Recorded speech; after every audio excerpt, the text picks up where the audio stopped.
প্রতিদিনের মতন আজ সকালে উঠেও ঠিক সেই সেম রান্না শুরু হয়ে গেল। সকালে যখন রান্না করতে হয় তখন ভোর ভোরই উঠতে হয়, তাই আজকে উঠেছিলাম 4টের সময়।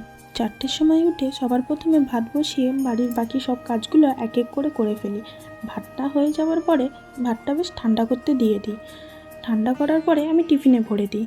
তারপরে কি করে দেবো ওদের ভাবতে ভাবতে পেঁয়াজ আর আলু কুচিয়ে পেঁয়াজি আর আলু ভাজা করা শুরু করে দিই। যেহেতু ওদের কোনো তরকারি ডাল বা মাছের ঝোল থাকে না, তাই মাছ দিলেও ভেজেই কড়কড়া করে দিতে হয়। কড়কড়া মাছ ভাজাটা ওরা পান্তা ভাতের সাথে ভালো খায়। যতক্ষণে ভাজা হচ্ছিল ততক্ষণে আমি খালি জল বোতলগুলো ভরে নিচ্ছিলাম, কারণ কি হাতটা খালি ছিল। এখন কিন্তু খুব গরম লাগছে, এখন বাজে ঠিক 6টা। তো 6টার সময় এতটা রোদের তেজ আর এত গরম ভাবাই যায় না।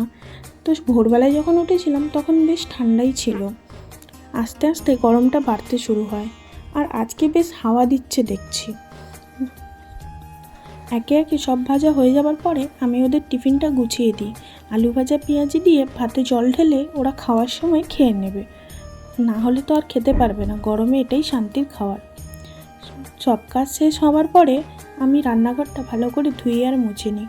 মা বলে সবসময় রান্না করার পর রান্নাঘরটা ধুয়ে আর মুছে পরিষ্কার করে রাখবে।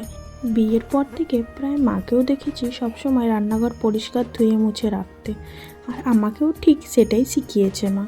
আমিও ওরকমভাবেই শিখেছি। মা যা শিখাবে হাতে ধরে তাই তো শিখতে হবে।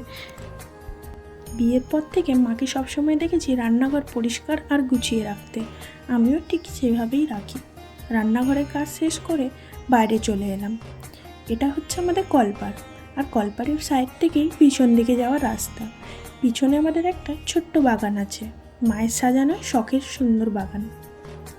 সেই বাগানে মা রোজ ঝাঁট দেয়, জল দেয়, তো খুব পরিষ্কার রাখে, গাছের ফুল তোলে, সেই ফুল দিয়ে পুজোও করে। আমি আজকে সেই বাগানটা ঝাঁটিয়ে দিলাম। হাতে সময় ছিল তাই ভাবলাম যে আমিই ঝাঁটিয়ে দিই। তো ভালো করে সাইডগুলো ঝাঁটিয়ে পাতাগুলোকে বাইরের দিকে ফেলে দিচ্ছিলাম। ঝাঁটানোর পর বাগানটা বেশ সুন্দর লাগছিল।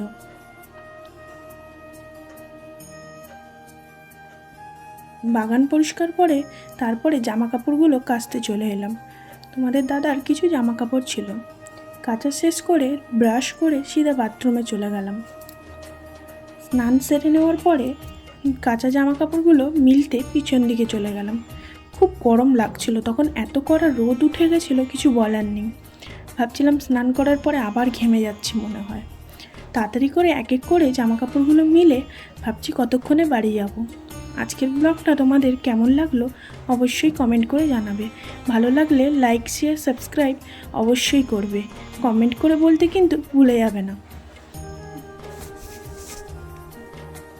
আজকের ভিডিও এখানেই শেষ করছি।